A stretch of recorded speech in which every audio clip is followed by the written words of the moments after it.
America की अदालत ने डोनाल्ड ट्रंप को बड़ा झटका दिया।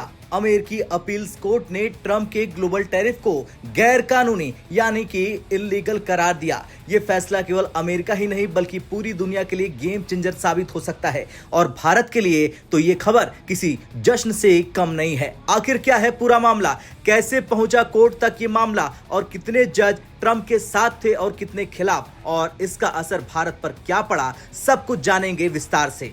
दरअसल जैसे ही डोनाल्ड ट्रंप सत्ता में लौटे, उन्होंने दुनिया भर के देशों पर अचानक से टैरिफ लगा दिए। 10% से लेकर 50% तक इंपोर्ट ड्यूटी सीधा बढ़ा दिया। वजह बताई गई कि अमेरिका में नेशनल इमरजेंसी ऑन ट्रेड है। स्मॉल बिजनेसेस और कई अमेरिकी स्टेट्स इन फैसले से परेशान हो गए और इंपोर्टेड गुड्स महंगे हो गए। उदाहरण समझिए, अगर कोई प्रोडक्ट पहले $100 में आता था तो ट्रंप के टैरिफ के बाद वही $150 का पड़ने लगा। इससे अमेरिका के भीतर ही बिजनेस पिसने लगे। यही वजह बनी स्मॉल बिजनेसेस और अमेरिकी राज्यों ने मिलकर ट्रंप के फैसले को कोर्ट में चुनौती दे डाली। चलिए अब जानते हैं कौन सा कोर्ट और किस आधार पर दिया फैसला। मामला पहले US court of international trade में गया। वहां कोर्ट ने कहा ट्रंप ने अपनी सीमा से बाहर जाकर टैरिफ लगाए। इसके बाद अपील हुई US court of appeals for the federal circuit में, जो ट्रेड और इंटरनेशनल इकोनॉमिक मामलों की स्पेशलाइज्ड कोर्ट है। इस कोर्ट ने कहा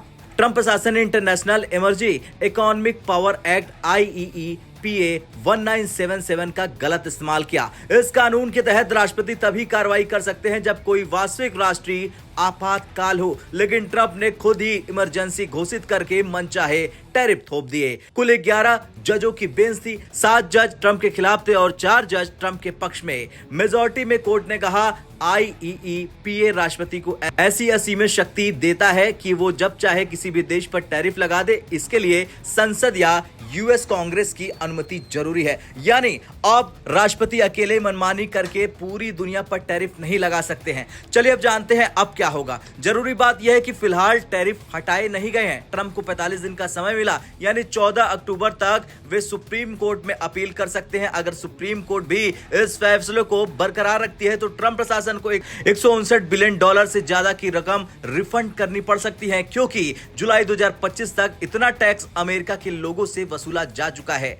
अब बड़ा सवाल, भारत को खुशी क्यों होनी चाहिए? दरअसल भारत पर ट्रंप ने 2 टैरिफ लगाए। एक रेसिप्रोकल टैरिफ 25% का, क्योंकि भारत भी अमेरिका पर ड्यूटी लगाता है। दूसरा है प्रतिबंध टैरिफ, अतिरिक्त टैरिफ 25% का। ये रूस से तेल खरीदने की वजह से लगाया गया। इस कोर्ट केस में सिर्फ रेसिप्रोकल टैरिफ की चर्चा हुई, यानी वो 25% वाला टैरिफ जो भारत पर लगाया गया वो 7 अगस्त से। अगर सुप्रीम कोर्ट भी वही फैसला सुनाता है तो भारत से अमेरिका को निर्यात करने वाले सामान पर यह भारी बोझ हट जाएगा।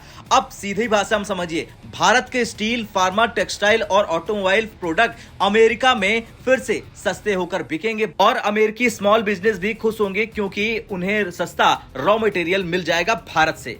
खैर, भारत के लिए यह फैसला केवल आर्थिक नहीं बल्कि रणनीतिक मायनों में भी अहम है। अमेरिका भारत के बीच ट्रेड बैलेंस का मसला हमेशा से संवेदनशील रहा। टैरिफ हटने से भारत की निर्यात कंपनियों को नया बूस्ट मिलेगा। साथ ही मोदी सरकार के लिए ये डिप्लोमेटिक सफलता भी है कि अमेरिका की अदालत ने अप्रत्यक्ष रूप से भारत के पक्ष में निर्णय लिया। अब अमेरिकी अदालत के इस फैसले ने ट्रंप को झटका दिया और भारत को राहत। अब निगाहें टिकी है सुप्रीम कोर्ट के अंतिम फैसले पर। अगर वहां भी यही फैसला बरकरार रहता है तो आने वाले महीनों में भारत की कंपनियां और भी मजबूत होकर अमेरिकी बाजार में अपनी पकड़ बना लेगी और फिर झूम उठेगा पूरा भारत। और अब दुनिया देखेगी और कहेगी कि टैरिफ वार का अगला अध्याय कैसे लिखा जाए।